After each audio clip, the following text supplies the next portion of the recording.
I was painting her skin. Her empire had fallen. Everything they built is gone.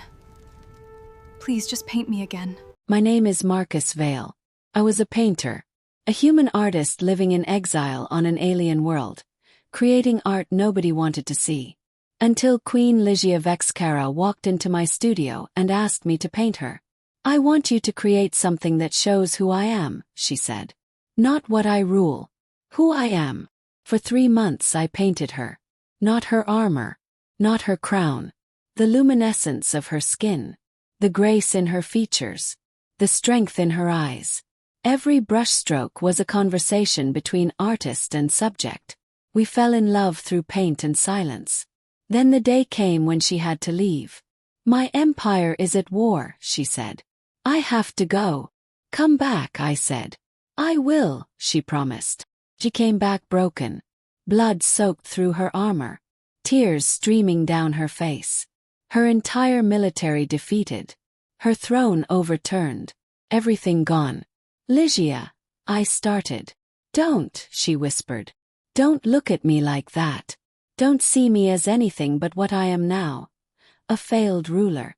A defeated queen." "That's not what I see," I said.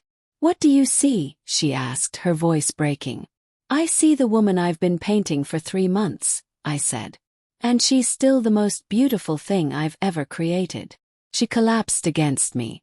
But something was wrong. "There's something else," I said carefully. "Why did you come here first? Before your generals? Before your council?" She was silent for a long moment. "Because they're all gone," she whispered. "My generals betrayed me. My council abandoned me. My own family declared me unfit." She looked up at me with devastated eyes. "Everyone left. Except you were supposed to leave too. You're human. You should have run when the war started." "I was waiting for you," I said. "Why would you stay?" she demanded. "For someone who was going to lose everything." That's when I told her the truth. "Because art isn't about winning or losing," I said. "It's about seeing something beautiful and deciding it matters enough to spend time on." I took her hand. "You matter to me. Not your empire. Not your throne. You." She started crying. "I have nothing left," she said. "No power. No kingdom. No future." "You have this," I said, pointing to the paintings covering my studio walls.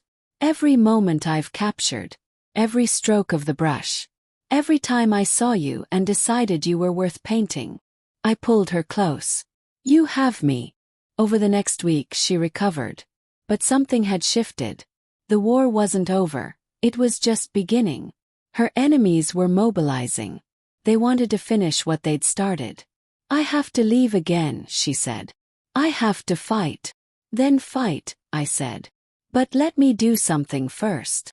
I painted her one final time. Not the queen. Not the ruler. Not the warrior. The woman I loved. The being I'd watched transform from armored monarch to vulnerable, human, beautiful. I painted her strength not as power, but as choice.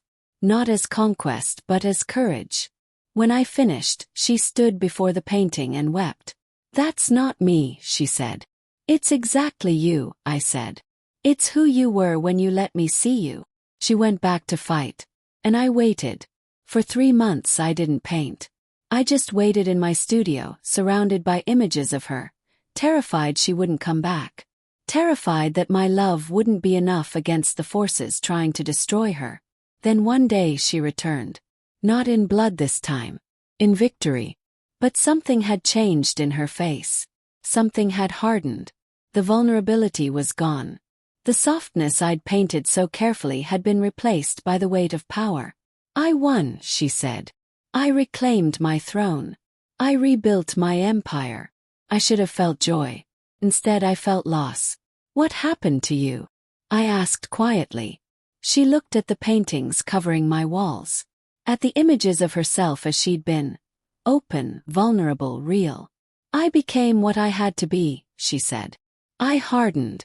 I strategized. I made choices that a soft woman couldn't make." And prompted. "And it worked," she said. He paused. "But I lost something. The part of me that you painted. She turned to me with tears in her eyes. I need you to remind me who I was. Before I lose her completely. Picked up a brush. For the next 3 months, I painted her again. But this time the paintings showed transformation. The warrior and the vulnerable woman existing together. The queen and the lover. The powerful and the broken, merged into something more real than either alone. When I finished the final painting, she stood before it and smiled. That's me, she said. Both versions. All the power, all the vulnerability. Everything. That's you, I confirmed. She took my hand. I'm never leaving again, she said. Not without you. Not without this. She gestured to the paintings. Art saved me more than any weapon ever could. Love saved you, I said. Same thing, she said. When it's real.